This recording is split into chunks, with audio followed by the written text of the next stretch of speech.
Now, new government plans have revealed that asylum seekers arriving in Britain in search of a better life will be sent to Rwanda on a one-way ticket.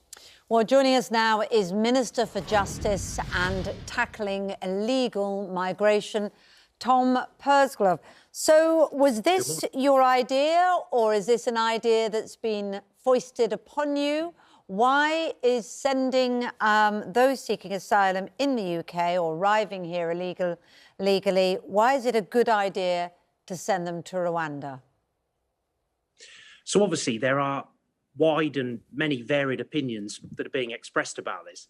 The point that I would make is that what is cruel and inhumane is allowing evil criminal gangs to take advantage of people, to take their money, to put them in small boats, often with force, including women and children, to put them in the channel with all the risks that that presents to human life. And we saw the catastrophic consequences of that back in November when we had that dreadful sinking.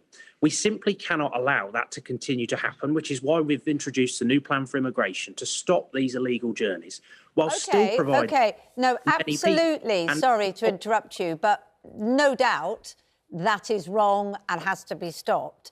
The question is sending people to Rwanda the right solution? Because two wrongs don't make a right, do they?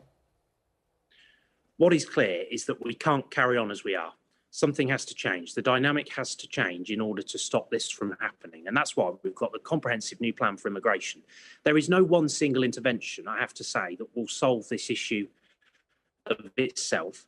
But we think that this new economic development partnership with Rwanda will help us to really stop. OK, so we seem to have a few problems hearing you at the moment, I'm afraid. Asylum before they get right. Mr Pursglove, sorry, we lost a lot of what you said there, I'm afraid. There were a few technical problems. I think you were outlining that it's part of a number of things that you're doing to try and tackle this problem, not the sole thing.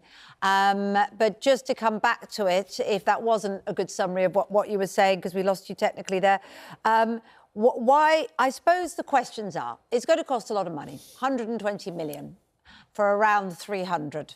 They say that would eventually get settled in Rwanda. We know when Australia has a sort of a not dissimilar way of tackling their issues there. It's cost billions. And for the money that's going in terms of the solution that it's created, it seems like unlikely to be of benefit or even to actually go ahead. That's what some experts have been saying this morning. And meantime, there are concerns about Rwanda being the right and the best and the safest place for people fleeing their own countries. So there's quite a few points there, Kate. Yeah. The point that I would make is that we are determined to get on and deliver this policy. And we believe that Rwanda is a safe country. And of course, at all times, the UK government must act in accordance with its international obligations under both the Refugee Convention and under ECHR. We believe that this will do that and that those obligations apply with Rwanda as well. And of course, a key point that I want to just really get across is that appropriate decisions will be taken for individuals. That is all based on taking into account vulnerability, and people will only be relocated if it is safe for them to be so. In terms of cost, can I just deal with the point of cost, because I think this is important too, and I just want to get this across, is that there is this £120 million payment up front to establish this partnership. And as we move forward, we will continue to make contributions to Rwanda as they process the cases in a manner that is similar to the amount of money that we're spending on this currently here in the United Kingdom. But longer term, by getting this under control, it should help us to save money. We're spending £5 million a day accommodating individuals who are crossing in hotels. That is not sustainable, it is not acceptable, and we've got to get that under control. Well, you know, I don't know, you hear some reports it's going to cost billions. You speak to the Australians and they admit that actually it might have worked to a certain extent, but it cost them billions and it was controversial. What I'm puzzled with is that why can we suddenly find money to pay for getting rid of migrants or immigrants or refugees, yet we can't find money in this country to help people with their energy bills? Those are the same voters that you are speaking to and scaring them, putting fear in them about migrants. But their real concerns this year is about heating and eating. And what you give them is a loan.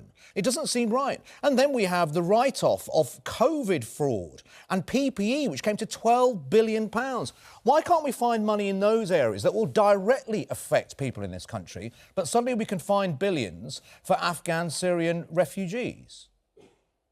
So the Chancellor has put in place a comprehensive package of support, which we understandably keep under review in terms of the cost of living challenges, which are very acute. And I know that people have worries and concerns about that.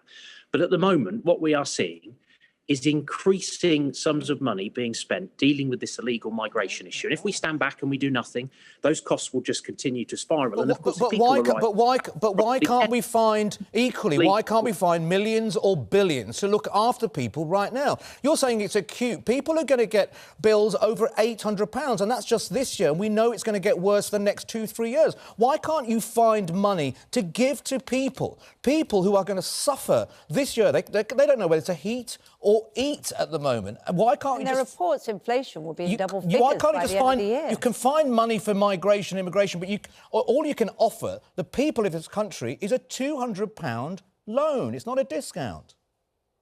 And the Chancellor is keeping that under constant review. And of course, there's also the council tax discount, which is one example. Increases to the national living wage is another. The truth of it is that the costs are spiralling in relation to this illegal immigration into our country. We have to get that under control. But of course, the other thing is you cannot put a monetary value on preserving human life. That speaks for itself. And the tragedies that we have seen in the Channel are completely unacceptable. They have to come to an end. We cannot allow this to continue. Yes, but you're also sending them to the country. You are sending them to a country that last year the UK Foreign Office said it was still a grave concern when it comes to human rights. That's the UK Foreign Office, and saying that there is no rights there for LGBTQ members of our community, and you are going to send people there. In 2018, the police shot 12 protesters dead. Refugee protesters. You are sending people there. Where is the ethics in that? Forget the legal duty, forget the strategy. Where is the ethics which our country and our reputation depends upon? We took 250 refugees from Rwanda into the UK last year. There must have been a reason why we felt they had a case for safe harbour here. And that rankles hard with people who now think, well, hang on, we're sending... people to Rwanda that are already in fear. Which isn't a safe place. It isn't a safe place. So we provide sanctuary in this country for people on a case-by-case basis, taking full account of their circumstances. And I'm proud of our record, actually, of providing safe and legal routes. And that's how people should come here. We've responded to the Ukrainian situation, quite rightly so, the Afghanistan crisis. And, of course, in Syria, they're just 3 examples amongst many. If you had to, would you move your family to Rwanda? If you had to, could you go and live in Rwanda? I don't think that is relevant. Of course it's relevant. Why is it? Of course it's relevant. Okay. If it's not good enough for you, why is it good enough for a Syrian or Afghan refugee? It's got to be somewhere that we think is safe. These are human beings. These are people who come to us for help. You're saying, I think you wouldn't go, would you? You wouldn't go to Rwanda, would you? Our position is very clear. Would you go to Rwanda? Would you live in Rwanda? Would you live in Rwanda? I am somebody who is a British citizen who lives in the United Kingdom. But if you had to, legally, would you live in Rwanda? That is not a direct comparison. Of course it is. Why are you asking somebody else to go live in a country that you wouldn't live in yourself? The situation with regard to Rwanda is that this is a country that has existing relationships with the UNHCR who place refugees in that country. But let's send thousands of people at a cost of billions of pounds to a country that you, in charge of illegal migration in this country, wouldn't even go to yourself. That's not the case. So you would go. You'd happily live there. Where would you live in Rwanda? Have you got a place? Have you got a place in mind? What's it like? Rwanda. Oh, we've lost his connection. But I am happy to visit Rwanda.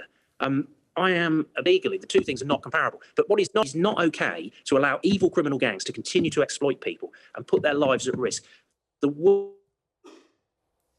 Oh, well, we lost him. I think he said he was happy to visit Rwanda. I wasn't sure whether he said he was happy to live in Rwanda, but we don't know. But I think there was a hesitation, I thought. Yeah, a problem with the connections there, but very interesting debate about it because, you know, we'll see there are legal challenges, haven't they, been mounted to this? So we'll see if it does come to pass and how it works out.